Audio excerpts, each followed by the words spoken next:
क्या आपने कभी सोचा कि हम खरीदो फरोख्त के लिए कागज के नोटों का इस्तेमाल क्यों करते हैं? क्या चीज इस कागज के नोट को वैल्यूएबल बनाती है और उस वैल्यू का तयन कौन करता है? क्या हमेशा से खरीदो फरोख्त इसी तरह होती आ रही है या पहले कोई और तरीका राइज था? करेंसी क्या होती है और इंसान को इसकी जरूरत क्यों है?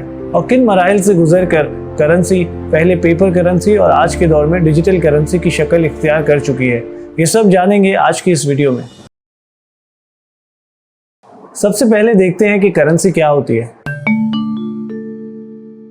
करेंसी किसी भी ऐसी चीज को कहते हैं जो लेन देन में इस्तेमाल होती है और उसकी एक वैल्यू होती है और लोग उसके लेन देन पर इत्तेफाक करते हैं। ये वैल्यू या तो इंट्रिंसिक होती है, यानी उस चीज की हकीकत में कुछ ना कुछ वैल्यू होती है, जैसे सोना, चांदी, नमक, चावल वगैरह, या फिर ये वैल्यू एक्सट्रिंसिक हो सकती है, यानी उस शय की अपनी तो कोई वैल्यू नहीं होती लेकिन हुकूमत की जमानत पर लोग उसे कारामद समझते हैं और आपस में लेन देन के लिए इस्तेमाल करते हैं, जैसे कि पेपर करेंसी। जिस करेंसी की अपनी वैल्यू होती है उसे कमोडिटी करेंसी कहा जाता है, और जिस करेंसी की अपनी वैल्यू नहीं होती लेकिन वो गवर्नमेंट की अथॉरिटी पर लोग इस्तेमाल करते हैं, ऐसी करेंसी को फिएट करेंसी कहते हैं। करेंसी पे बात करने से पहले ये देखते हैं कि करेंसी से पहले लोग किस तरह से लेन देन किया करते थे।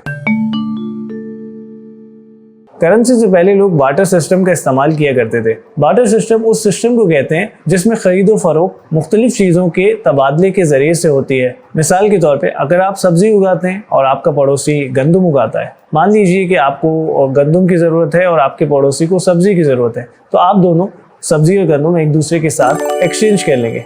इसी तरह बार्टर सिस्टम काम करता था। लेकिन अगर आपको गंदम की ज़रूरत है और आपके पड़ोसी को सब्जी की ज़रूरत नहीं है, तो फिर ये एक्सचेंज पॉसिबल नहीं हो पाएगा। इसी तरह अगर आपको कोई ऐसा शख्स मिल जाता है जिसे सब्जी की ज़रूरत है लेकिन उसके पास गंदम नहीं है, तो भी एक्सचेंज पॉसिबल नहीं हो पाएगा।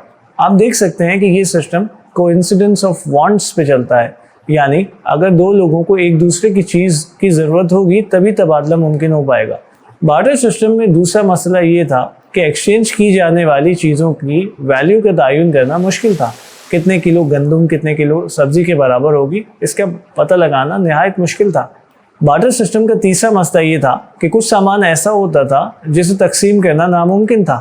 मिसाल के तौर पे अगर आप एक गाय के बदले एक बकरा लेना चाहते हैं तो एक्सचेंज कैसे मुमकिन होगा? एक गाय एक बकरे के बराबर तो नहीं हो सकती। ये मुमकिन नहीं कि हम गाय के टुकड़े करके उसे बकरे से एक्सचेंज कर लें। इसके अलावा इन अशिया को जिन्हें एक्सचेंज किया जाता था अपने साथ लेकर घूमना पड़ता था, और अगर आपको बड़े पैमाने पर तिजारत करनी हो तो ये सिस्टम और भी मुश्किल हो जाता था। इसलिए इंसानों को ज़रूरत पेश आई एक ऐसे यूनिवर्सल मीडियम की जिससे सब लोग आपस में एक्सचेंज कर सकते और सब लोगों के दरमियान उसकी एक जैसी वैल्यू होती। इस ज़रूरत के पेश नज़र इंसान ने मुख्तलिफ अशिया को एक्सचेंज के लिए इस्तेमाल करना शुरू किया। ये करेंसी की इब्तदाई शक्ल थी।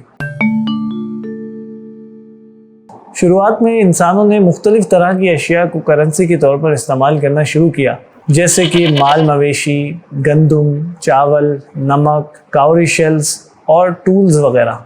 तारीख के मुताले से पता चलता है कि इंसान ने सबसे पहले माल मवेशी करेंसी के तौर पर इस्तेमाल करना शुरू किए। गाय, बकरियां, भेड़ें, ऊँट वगैरह ये सब अनाज से पहले करेंसी के तौर पर इस्तेमाल किए जाने लगे, और उसकी बुनियादी वजह ये थी कि इंसान ने जानवर पालना पहले शुरू कर दिए थे लेकिन उसने खेती बाड़ी करना बाद में जाके सीखी थी।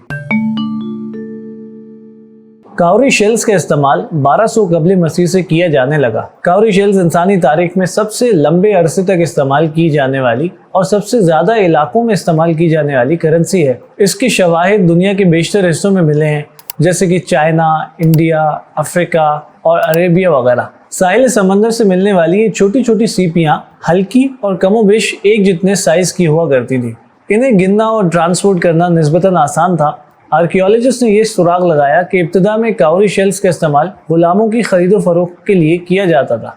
आपको ये जानकर हैरानी होगी कि काउरी शेल्स युगांडा में 18वीं सदी में इंट्रोड्यूस करवाया गया, और शुरुआत में देहाती इलाकों के अंदर 2 काउरी शेल्स एक गुलाम औरत को खरीदने के लिए काफ़ी होते थे। 1860 तक करेंसी के बढ़ने की वजह से अब एक गुलाम औरत को खरीदने के लिए 100 काउरी शेल्स की ज़रूरत पड़ती थी। 1920 तक अफ्रीका के अंदर हज़ारों टन काउरी लाई जा चुकी थी और अब उसकी हैसियत बिल्कुल मामूली रह गई थी। ये मसला दुनिया की हर करेंसी का मसला है, और आगे चल के हम देखेंगे कि किस तरह करेंसी की ज़्यादती की वजह से इन्फ्लेशन यानी महंगाई जन्म लेती है। फिजियन आइलैंड्स में एक मुनफरिद करेंसी का इस्तेमाल किया जाता था। स्पर्म वेल के दांत, जिसे तंबुआ कहा जाता था, करेंसी के तौर पर इस्तेमाल होते थे। फिजी आइलैंड में तंबुआ सबसे कीमती चीज़ शुमार की जाती थी और इसे शादी ब्याह और दूसरी तकरीबात में तोहफे के तौर पर दिया जाता था। जिसके पास तंबुआ यानी स्पर्म वेल का दांत होता था, उसे इज्जत की निगाह से देखा जाता था। तंबुआ को ब्राइड मनी के तौर पर भी इस्तेमाल किया जाता था। ये इस्तेमाल आजकल के एंगेजमेंट रिंग के इस्तेमाल से मिलता जुलता है। आपको ये जानकर हैरानी होगी कि फिजी आइलैंड वालों को जब कहीं से सोने के सिक्के मिल जाते तो वो उसकी बिल्कुल भी कदर ना करते और बच्चों को खेलने के लिए दे देते, जो उन्हें खिलौनों की तरह इस्तेमाल करते थे, क्योंकि उनके नज़दीक सोने की कोई वैल्यू नहीं थी। जब फिजी आइलैंड्स 1874 में ब्रिटिश क्राउन कॉलोनी का हिस्सा बने तो उन्होंने सोने और चांदी के सिक्कों में ट्रेड करने से इनकार कर दिया और कहा कि हमसे तंबुआ में ट्रेड करें। इसके ज़रिए से हम आवाम में अपनी ताकत और अथॉरिटी को बेहतर तौर पर दिखा पाएंगे। 1982 में जब क्वीन एलिजाबेथ ने फिजी आइलैंड्स का दौरा किया तो उन्हें इन्हीं दांतों का बना हुआ एक हार तोहफे के तौर पर दिया गया। इसी तरह की एक मुनफरिद करेंसी याप आइलैंड्स में इस्तेमाल होती थी। याप आइलैंड 10 जजीरों का एक मजमूआ है जो कि सेंट्रल पैसिफिक में वाक़ है। यहाँ के लोग लाइमस्टोन के बने हुए बड़े बड़े पत्थर करेंसी के तौर पर इस्तेमाल करते थे। इन वजनी पत्थरों को उठाने के लिए उनके दरमियान में सुराख किया जाता था। इन सुराखों में लकड़ी डालकर उन्हें उठाया जाता था, जिसकी वजह से उनकी शक्ल डोनट की तरह की हो जाती थी। इन पत्थरों को मकामी ज़बान में फे कहा जाता था और इनका साइज़ 10 से 12 फुट तक हो सकता था। मिलने वाले पत्थरों में सबसे बड़ा पत्थर 20 फुट का था, जो कि 1950 में याप आइलैंड के करीब समंदर के नीचे से दरियाफ्त हुआ था। वैम्पम के बारे में सबसे पहले शवाहिद 1535 में जैक्स कार्टियर की राइटिंग से मिले।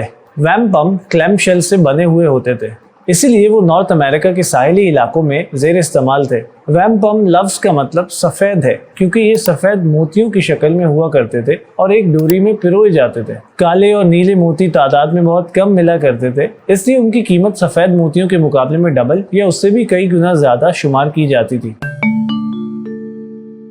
स्टोन एज के खात्मे के बाद चाइनीज लोगों ने धात के आले बनाना शुरू किए। इसके साथ ही उन्होंने मेटालिक करेंसी बनाना भी शुरू की। इब्तदा में मेटालिक करेंसी ने सिक्कों की शक्ल नहीं ली, बल्कि ये टूल्स की शक्ल में हुआ करती थी या फिर काउरी शेल्स की मेटालिक नकल की शक्ल में हुआ करती थी। एग्रीकल्चर स्टार्ट होने के बाद वॉर टूल्स और एग्रीकल्चरल टूल करेंसी के तौर पर इस्तेमाल होने लगे। इसमें तलवारें, नेज़े, तीर और चाकू वगैरह शामिल थे। कुछ लोगों ने इन टूल्स को छोटे साइज में बनाना शुरू कर दिया, जो कि छोटी चीज़ों की तिजारत में काम आते थे।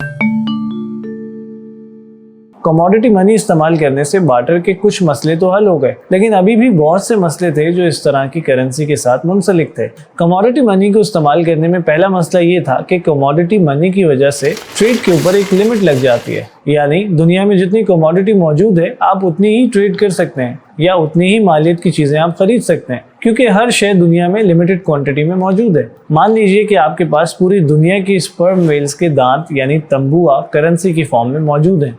अगर आप चाहें कि इसके ज़रिए से पूरी दुनिया की वेल्थ खरीद लें तो ये मुमकिन नहीं, क्योंकि स्पर्म वेल के दांतों की एक बहुत लिमिटेड क्वांटिटी दुनिया में मौजूद है और दुनिया की टोटल वेल्थ इससे कई गुना ज़्यादा है। ये मसला दुनिया की हर कमोडिटी मनी को दरपेश है, चाहे वो काउरी शेल्स हो, वैम्पम हो या कोई और कमोडिटी मनी की शक्ल हो। कमोडिटी मनी में एक दूसरा मसला ये है कि इसमें वैल्यू को महफूज नहीं रखा जा सकता।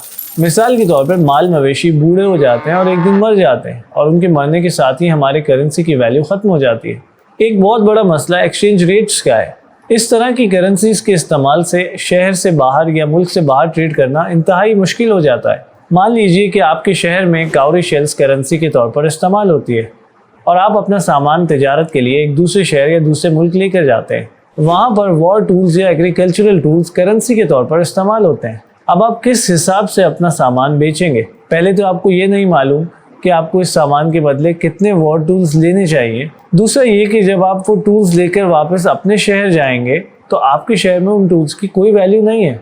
एक बड़ा मसला ट्रांसपोर्ट का था, यानी कुछ करेंसीज ऐसी थी जिन्हें एक जगह से दूसरी जगह पर उठाकर ले जाना निहायत मुश्किल था, जैसे कि माल मवेशी और लाइमस्टोन डोनट्स। लाइमस्टोन डोनट्स 10 से 12 फीट बड़े हो सकते थे और कई टन वजनी हुआ करते थे, जिसके बाइस उन्हें एक जगह से दूसरी जगह ले जाना इंतहाई मुश्किल था। इस तरह की करेंसीज फंजिबल नहीं थी। फंजिबिलिटी से मुराद ये है कि अगर दो चीजें वैल्यू के हिसाब से एक जैसी हैं तो वो आपस में एक्सचेंज हो सकती हैं। मिसाल के तौर पर अगर आपका दोस्त आपसे 100 रुपए का नोट ले और आपको अपनी जेब से एक दूसरा 100 रुपए का नोट निकाल के दे, तो ओवरऑल आपके पास 100 रुपए ही रहेंगे, ना तो आपकी वैल्यू कम हुई है ना ज्यादा हुई है, क्योंकि दोनों 100 रुपए के नोट फंजिबल है, एक दूसरे के साथ एक्सचेंज किए जा सकते हैं। इसी तरह अगर आपका दोस्त 100 रुपए ले और आपको उसके बदले में 50 रुपए के 2 नोट दे दे, तो भी आपकी ओवरऑल वैल्यू ना तो कम हुई है ना ही ज्यादा हुई है, क्योंकि 2 50 रुपए के नोट एक 100 रुपए के नोट के साथ एक्सचेंजेबल है, यानी फंजिबल है। लेकिन अब कंपैरिजन करें कि अगर आपका दोस्त आपसे आपकी गाय ले जाए और आपको अपनी गाय दे दे, तो क्या दोनों गाय एक जैसी होंगी?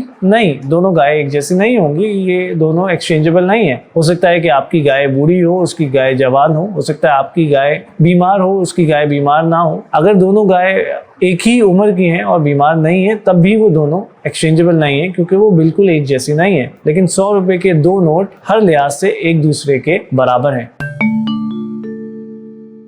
इन सारी प्रॉब्लम्स और इन सारी बातों को ध्यान में रख के अब हम ये बता सकते हैं कि एक अच्छी करेंसी के अंदर क्या क्या खुसूसियात होनी चाहिए। पहली बात तो ये कि उसे ठीक ठीक नापा जा सके। दूसरी बात ये कि उसे एक्सचेंज किया जा सके आपस में। तीसरी बात ये कि उसके अंदर आपकी वैल्यू स्टोर रहे और वक्त के साथ खत्म ना हो जाए। चौथी बात ये कि उसे डिविजिबल होना चाहिए, यानी उसके टुकड़े किए जा सके। इसके साथ साथ वो करेंसी कैरी करने में आसान हो, यानी वो बहुत भारी ना हो कि एक जगह से दूसरी जगह पे ले जाने में मुश्किल पेश आए। और आखिर में ये कि सब लोग उस करेंसी की वैल्यू पर इत्तेफाक करें, यानी सब लोग उसकी वैल्यू को एक जितना ही माने। ये सारी खुसूसियात अगर किसी करेंसी में होंगी तो वो बेहतर तौर पे परफॉर्म कर पाएगी। इस हिसाब से कमोडिटी मनी में सबसे बेहतर मेटल साबित हुए। अगली वीडियो में हम देखेंगे कि किस तरह यूरोपियंस ने धात के सिक्के बनाकर इंटरनेशनल ट्रेड को डोमिनेट किया, और फिर ले चलेंगे आपको कदीम चाइना, जहां दुनिया के सबसे पहले पेपर नोट बनाए गए। अगर आपको वीडियो पसंद आया है तो प्लीज़ वीडियो को लाइक करें और अपनी आरा कमेंट सेक्शन में ज़रूर दर्ज करें।